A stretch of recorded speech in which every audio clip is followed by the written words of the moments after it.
ఢిల్లీలో ఏఐసీసీ సమావేశం ముగిసింది. మల్లికార్జున ఖర్గే, రాహుల్ గాంధీ అధ్యక్షతన సమావేశం జరిగింది.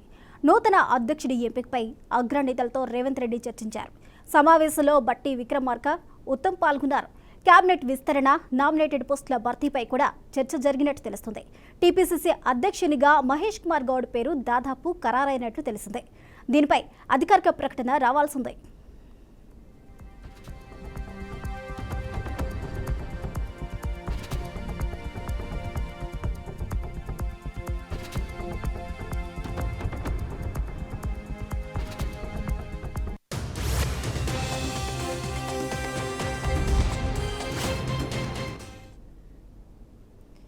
బ్రేకింగ్ న్యూస్ చూస్తున్నాం. ఢిల్లీలో ఏఐసీసీ సమావేశం ముగిసింది. ఈ సమావేశంలో కీలక నిర్ణయాలు తీసుకున్నట్టు తెలుస్తుంది. తెలంగాణ కొత్త అధ్యక్ష ఎంపికపై కూడా చర్చ జరిగినట్టు తెలుస్తుంది. ఇదే అంశానికి సంబంధించి పూర్తి అప్డేట్స్ మా తెలంగాణ ఇన్పుట్ ఎడిటర్ రాజమౌళి అందిస్తారు. రాజమౌళి. స్వప్న, ఢిల్లీలో ఏఐసీసీ కార్యాలయంలో ఖార్గే, రాహుల్తో ముగిసిన తెలంగాణ కాంగ్రెస్ నేతల భేటీ. ఈ సమావేశంలో పాల్గొన్న రేవంత్ రెడ్డి, బట్టి విక్రమార్క, ఉత్తమ్ కుమార్ రెడ్డితో పాటు కేసీ వేణుగోపాల్ పాల్గొన్నారు.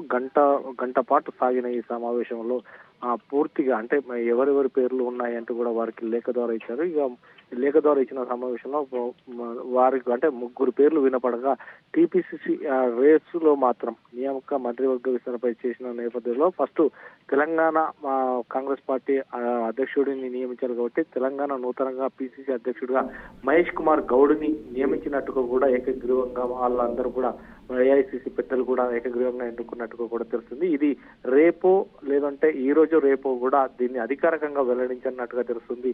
ఈ నేపథ్యంలోనే అందరూ కూడా ప్రతి ఒక్కరు కూడా మహేష్ కుమార్ గౌడ్ కు శుభాకాంక్షలు తెలుపుతున్నట్టుగా కూడా మనకు తెలుస్తుంది. ఇక ఆయనకు లైన్ క్లియర్ అయింది. నేడో రేపో మాత్రం అధికారంగా ప్రకటించింది. ఇక మంత్రివర్గ విస్తరణలో మాత్రం ఆరుగురిని తీసుకునే అవకాశం ఉండగా ప్రస్తుతం నలుగురికి మాత్రమే చోటు కల్పిస్తుందని చెప్తున్నారు. అయితే మాజీ మంత్రి సుదర్శన్ రెడ్డి, కోమటిరెడ్డి రాజగోపాల్ రెడ్డితో పాటు వాకడి శ్రీహరి ముదిరాజుతో పాటు మాలరెడ్డి రంగారెడ్డి, ప్రేమ్సాగర్ రావు, వివేక్తో ఉండగా ఈ నలుగురికి అవకాశం లభించవచ్చని కూడా భావిస్తున్నారు. కానీ ఏదైనా కానీ ఈ మధ్యలో ఇస్తే రేపు ఢిల్లీ నుంచి వెళ్ళి నేరుగా తెలంగాణకు వచ్చినప్పుడు సీఎం రేవంత్ రెడ్డి సమక్షంలో వీరందరి పేర్లు కూడా ప్రస్తావిస్తారని తెలుస్తుంది.